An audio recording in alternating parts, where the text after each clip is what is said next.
Question for the day. When was the last time you spoke to plants? No. I'll ask the real question there later. So, I'm still baffled. About 4 or 5 days ago, I'm in Hogsback, beautiful little town in the Eastern Cape province of South Africa. And we're at a place called the Edge Mountain Retreat. Beautiful spot up, views down, awesome breakfasts. Sitting having breakfast, I just went out photographing. And having breakfast, got a cappuccino going. I think I had croque madame or something, croque monsieur, don't know, but really good. Anyway, sitting, having a conversation, and there's people sitting over my right shoulder, and they're having a conversation. And not to eavesdrop, but the conversation suddenly made me really pay attention. The one lady with her back to me, now up until now it was like just catching pieces. She's studying or wanting to study to be a shaman or a shaman, right? So first I'm like, okay, that's interesting. That's not something you hear every day. But then what stopped me was she said to this other lady that, yes, she can speak to plants and she can ask them what medicinal or other uses they have. So from this point on, I'm fully invested in this conversation. I have to listen to this. Now, I'm not necessarily deeply spiritual, but I have my beliefs and I have my moments. But when she started talking about how she engages with plants, and they talk to her, how they can help her. I'm like, you must have been working on a different kind of plant. So anyway, so I was just like, what the fuck? And then from there, it just went downhill. From I think, a common sense point of view, because the stuff that's coming out of her mouth, and now I so badly want to change positions so I can see both of them. But that would be weird. I considered it very strongly for a while. But the conversation just went, and I'm like, whoa, man. Anyway, so eventually we get up and we walk. We actually did go inside because it was cold outside, so we went inside to a fire. And it just kept going. And it was down that, the talking to plants and engaging with them was the first step of a long journey to a very strange place in this conversation. So anyway, walked past, had a look. I mean, the one lady must have been in her early 60s. I think she owns the place, and she was interviewing this plant person. And I'm trying to be not ugly. The best way I can describe it is, it looks like maybe she runs a butchery or a bottle store in a very small town. That's what she looks like. I'm ugly, I know, but this was real to me. Anyway, so I was like, what the fuck? That's interesting. So the next morning, I went out to photograph, and I'm out early. And as I come around one corner, there's only dirt roads in this little town where I'm at. Plant lady pulls up behind me in this big pickup truck, but she's driving like a bat out of hell. And I'm like, okay, well, so I pull kind of off, and she comes screaming past. And eventually she did stop at the bottle store. Anyway, that was super random one morning. And then the other moment from mine, a couple of days away, happened at the Madonna and Child waterfall. Now, this is a stunning waterfall. It's a hell of a walk down. And that's why this was interesting to me. So I take my gear, my backpack and everything, tripod, filters, cameras, start walking down. On my way, as I stop at the top, there's like a couple of minivans, small buses. And I'm like, oh, this is weird, because all the other places I've been photographing at, there was nobody, literally just me, golden. Anyways, on my way down, and it's proper down, you have to, the one guy recommended walking sticks, but I didn't, I only fell 4 times. So I walked down, and there's a couple of local ladies coming back up, mamas, affectionate term.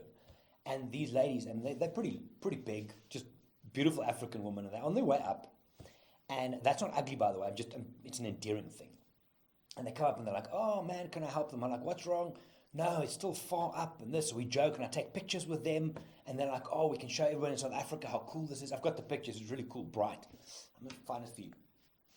And we have this conversation. And the strange thing to me is, as I come past them, here we go. as I come past them, I hope you guys can see this. Let me see if I can make you see that. So this is them on the way up, right? So we have this just beautiful conversation, laughing, joking, but they're all carrying buckets filled with wet clothes. I'm like, okay, this is awkward. Anyway, so they carry on up, I carry on down. And on my way down, there must have been about 3 or 4 occasions when I stopped and they were resting on the way up because it's a big fucking climb, it's huge. So anyway, I get to the bottom and it's a combination of mud, rocks and little pathways, but everything's in a rainforest pretty much. So it's mossy and slippery. That's why I only fell 4 times. So I get to the bottom and there's 2 guys dancing around without shirts on. I'm like, okay, this is, you do you, boo. So, and as I walk up onto the rocks to get, because I've never been here, to figure out where I'm going to shoot from, I see they're dancing around candles. Okay, you do you, boo. So it's like how we greet each other. It's like, cool, how's it going? And they keep on dancing. And in the water, at the water, it's a big waterfall. There's 2 ladies in the water with all their clothes on. And they're like, the stuff's like hitting them on the back, the water coming down. And they're like singing or chanting or something. Okay, cool, you do you. All good. Anyway, so as you look at the waterfall, there's this big boulder on the left as you're looking at it. I walk around because that was my best angle. The images are on my Instagram. I thought they're amazing. So I start photographing. I have a beer there, so I take the beer and I have a drink. Anyway, so eventually it gets quiet around the corner. And I'm like, okay, cool. Then I can hear more people coming down. So the next moment, as I'm photographing this waterfall, around the boulder in front of me, maybe like 10 meters, this guy comes. I don't know if he was a Sangoma, like a witch doctor or a priest or something, but he had quite elaborate clothing on, colorful, big cross on the back. So he's blowing this whistle, and then he speaks to the waterfall. Like, I don't know if it was a prayer or just talking, but he's talking. Then he turns around and he waves to someone, and another lady comes, and she and they have a conversation, and he goes away. Now he starts his behavior starts increasing in intensity, so to speak. So he got these, like some of you that's been on safari. Sammy, one of our guides in Kenya, he's got a cow's tail or a wildebeest tail on a stick that's been taped up, and you've got the tail so they can whack flies or whatever. So he starts beating himself with these things, like over the sides and over the top. No, okay, I'm going to focus on my shutter speed over here. And he keeps going. And then he gets angry. I don't care which language you speak. This was angry. And he starts fucking shouting at this waterfall. But he is angry. And he's like shouting at this waterfall. So I literally found myself with my hand on my camera and my beer, and I'm looking at this. I'm like, okay. So this is all cool and everything. I'm like, okay, you do you, boo. You good. And then he takes out a bottle of whiskey. It's a cheap-ass bottle. It's like Prince Charlie or something. It's good for killing brain cells and cleaning diesel engines. So anyway, he takes this thing out. Eventually, when I went back to the village, I asked one of the locals, what the hell was this? And she said, no, it's not whiskey, it was tea in the thing. Either way, at this point, I'm believing it's whiskey. So now this guy is fucking shouting at this waterfall, but he's pissed. And in between, there's like prayers, and he blows the whistle, and he shouts at the waterfall. And he takes this bottle of whiskey, opens, and he's splashing the shit over himself like this. So there's just, in my mind, whiskey at this stage, flashing everywhere. And I'm like, dude, number one, that's a waste. Number two, what the fuck? So I'm standing and I'm thinking, okay, now my mind goes, okay, I'm in this corner. I've got to go around through past this guy to get back up to escape, so to speak. So I'm looking at this and I'm like, what the hell? And he keeps on splashing this whiskey all over. Then he shouts at the waterfall again. And I'm like, ooh, let me take another picture because it's pretty. So eventually, he blows his whistle in a certain rhythm, like 3-1, 3-1, and 2 ladies come, and I think he blessed them, and then they get in. They first throw a rock in the water, and then they get in the water. So I'm like, okay, cool, let's just see.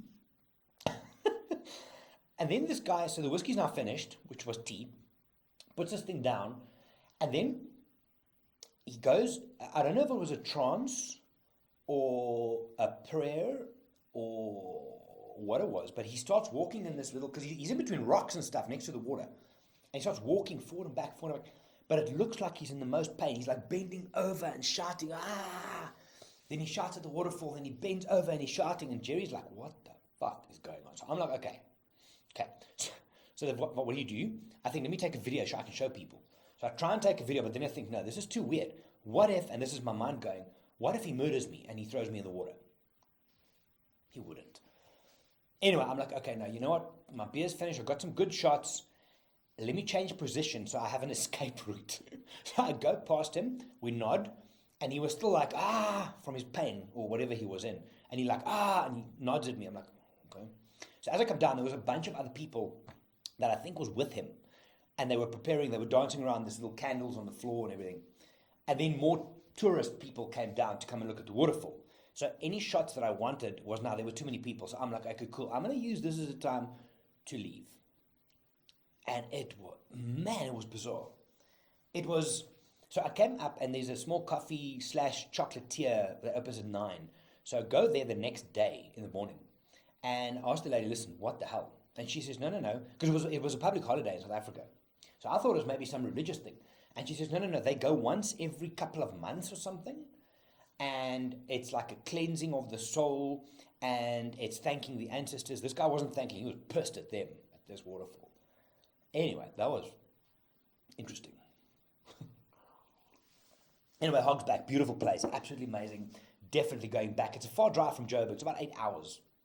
But it's a really, really cool place. Spiritual, yes, it's beautiful. I went walking. There's 3 waterfalls that I focused on. The one was Kettle Spout, hell of a hike through the forest, not many pictures. 39 steps, amazing. Just so photographic. It's like a fairy tale. Go look at my Instagram. And the other one was Madonna and Child.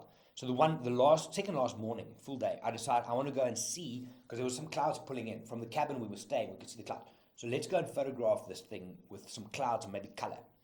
So I get there, and it's the Hogsback Arboretum, and you walk through maybe 200 meters of forestry, big trees, and then you turn off through this dense to get to the waterfall. And there's wild cows. Wild cows. They just, like literally on the people's fences, there's like, please keep the gate closed so the hungry cows don't come in. Word for word. I'm walking, but it's pitch dark. So in my mind, I'm still wired for African walks where shit's going to eat me. So I'm walking down, but I had my tripod ready. Because if those cows were going to come out of the dark at me and there's this fright factor, I would go to town with a tripod on a cow. Not something I ever thought I would say, but that's what it was. Anyway, the last morning photography was just amazing. I would go back there just for that. Just for the photography, it's amazing. In other news, I'm full back into training, and I've actually signed up for an online training / coaching program. And it made me think of a couple of things. I've been training pretty much all my life. I've been in sport competitively at all levels for a long time. So I've done heavy weights, heavy cardio. I've done all those things. I know, I understand how it works. But these guys have taken a different approach. And it's focused on bulletproofing your joints, and specifically knees, shoulders, lower backs, ankles to a degree. And the stuff that I've been doing over the last 2 weeks is so basic and quite different in instances. I can't move. My body is so sore. And it's been a very pleasant realization one more time that the basics matter. That doing the fundamentals right matters, right? And been loving the program, and I've been dialing it up, and it's interactive. So the accountability to someone, and they're very good. You take a video of your last set because some of the moves are quite detailed and specific for joints. It's amazing. My knees, I've never had bad knees, but it just feels amazing. And they would comment, do more of this, less of this, well done, up your weight. And even though I know this, it's been good to have that kind of input. And it just got me thinking again, why so many people are happy to do that from a physical health point of view.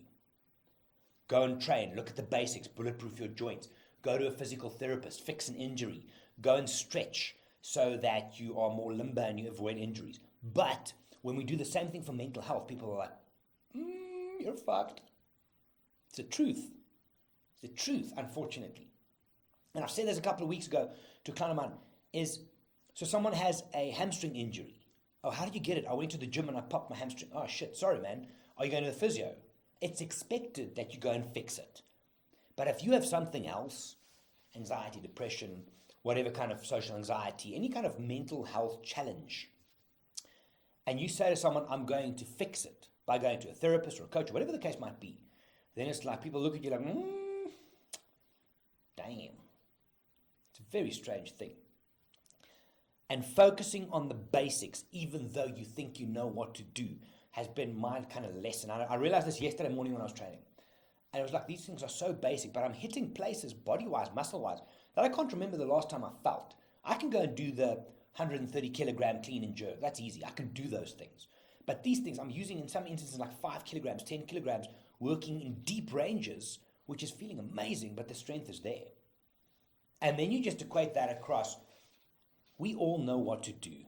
You know, we all read the books. People get so excited to buy a new self-help book, but they do dick. It's no good, you know. You need to start doing. And for me, the idea as well of going back to the basics, focusing on strengthening areas that you never really thought about before will enhance the bigger picture. It's not difficult. It's not difficult. But that stigma, unfortunately, still is there. Okay. I have a client. I've got to get off this. Quickly make some more. No, not coffee, man. Got a smoothie thing. Milk, ice, protein powder, and a teaspoon of coffee. And I'm going to get my day going. So I have 14 days in Johannesburg before I head off to Svalbard. I'm in Norway for about 2 and a bit weeks. 1 night in Oslo, 1 night in Longyearbyen. On the ship for 10 days, 1 night in Longyearbyen, 3 nights in Oslo, back for a week, then to Iceland. I'll be doing these in between and doing some content as we go. Question for the day. Do you have a personal trainer or a life coach or someone, a yoga teacher, anything that you're accountable to? Do you have one of those? If so, why? If not, why? There's massive value. Anyway, I'm going to get going. Welcome to Tuesday, and I will see you next episode or whenever that is. Have a good one, guys. My name is Gerry from Walt. Bye for now.